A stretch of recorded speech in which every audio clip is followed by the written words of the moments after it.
And farming is sort of, particularly arable farming. I mean, the livestock boys, I mean, we as a family farm have pigs, and thank God, after a very, very difficult couple of years during the start of the Ukraine war, at least the pigs are at decent money. Cattle, I'd heard, $5.20 a kilo at the moment, which is absolutely superb. There's also a lot of stuff coming down the road from the brands that have signed up to Science-Based Targets Initiative will be coming to you, wanting you to help them sort out their scope-free emissions. We have got the technology. We've got some bloody good farmers. Those that are left in the game are actually technically very good. And also, people need food. As my old man would say, a man with a full stomach has many problems. A man with an empty stomach has only one. If farmers are not profitable, you are not sustainable. You can't just keep losing money. Eventually, the wheels fall off the wagon. So therefore, profitability has to be an important part of this. If we can get more organic matter into there and expand, create those sort of aggregates, create those air pockets, then that window of operation can be expanded to 2 or 3 weeks. And that, I think, is becoming quite important. And then, you know, looking at sort of things around water quality, flood attenuation. There's certainly programs in other parts of the country where reduce phosphates, reduce nitrates, things like that. So trying to create a whole series of income streams that add up to a profitable business, which is therefore a sustainable business.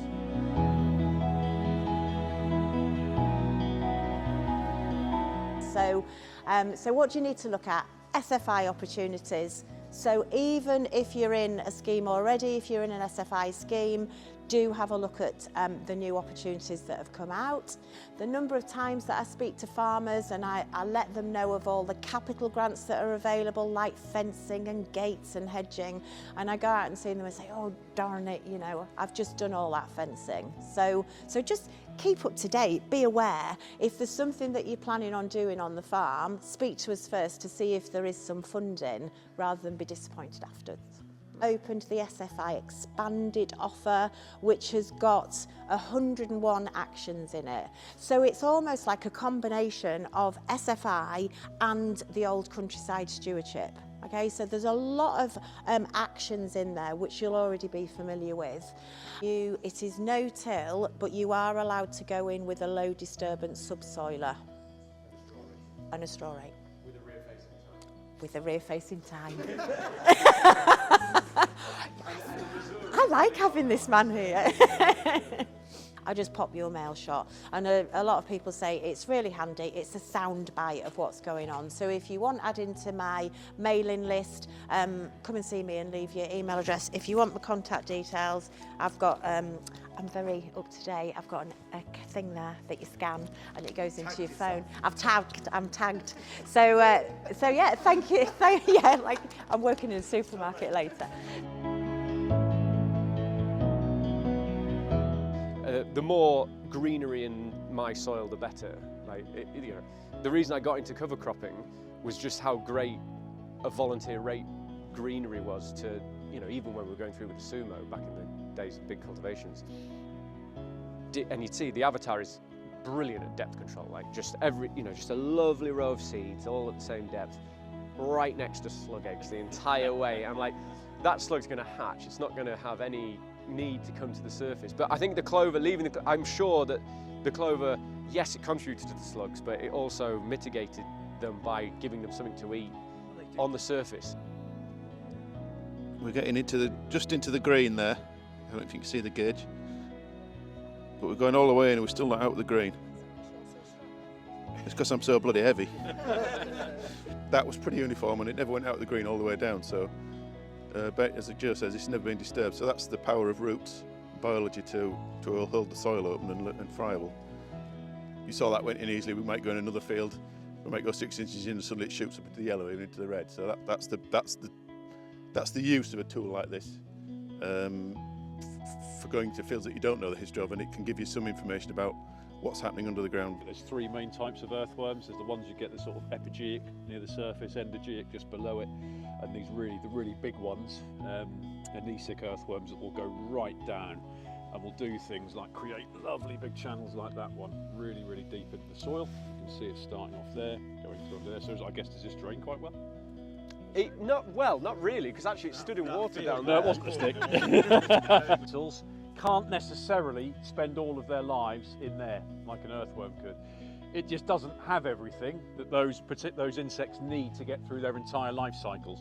So if you imagine those parasitoid wasps that I mentioned, yes, they'll want to go off in there as adult wasps, and they'll want to attack things like aphids if they come onto the crop, but they can't do that unless they're fed with nectar.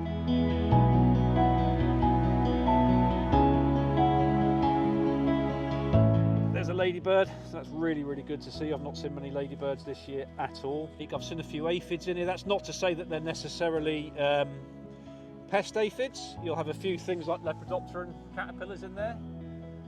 Again, I'm not a good enough entomologist that I can identify those just by the fact that they're caterpillars. I'll need them to turn into butterflies.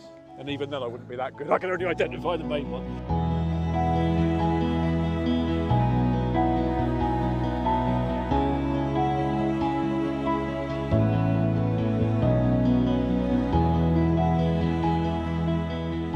Nice big pair of jaws at the front of that could potentially be munching on things, probably not adult slugs as you'd imagine, but certainly things like slug eggs.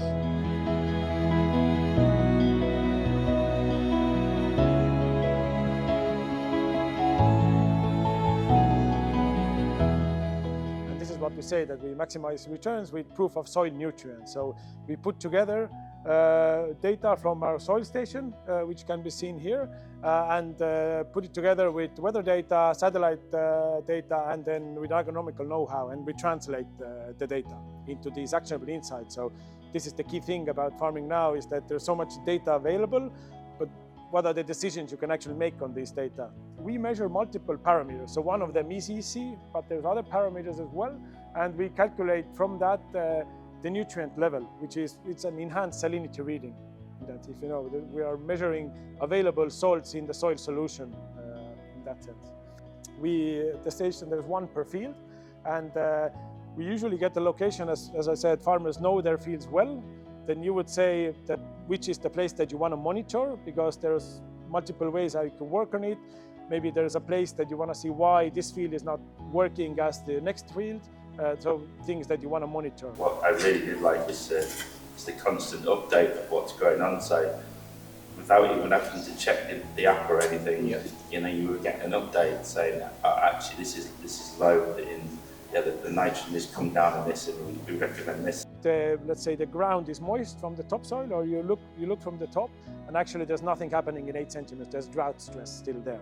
And this is what you can also, another decision point, that if you want to do any type of spraying work, growth regulator, pesticides, fungicides, then this is another source of input that you can use for making these decisions on a daily basis.